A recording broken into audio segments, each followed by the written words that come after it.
দুজন মিলে আজকে আবার প্লেট করব ফাঁকা, ড্রাগন ফ্রুট নিয়ে এসে করব দুজন মাখা। ড্রাগন ফ্রুট মাখা জীবনে প্রথমবার খাবো। এই ড্রাগন ফ্রুট মাখা খুব দামি এবং খুবই সুস্বাদু। আজকে আমি প্রথমবার মাখা করে দেখাবো।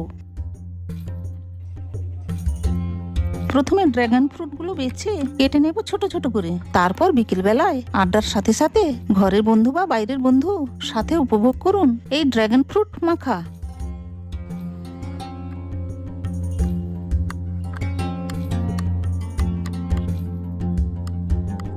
এবার ওতে নুন, কাঁচা লঙ্কা, চিনি, লেবুর রস এবং সামান্য কাসুন্দি দিয়ে ভালো করে সবকিছু একসাথে অনেক ধৈর্য।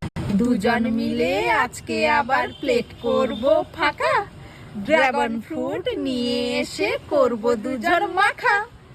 ড্রাগন ফ্রুট মাখা জীবনে প্রথমবার খাবো।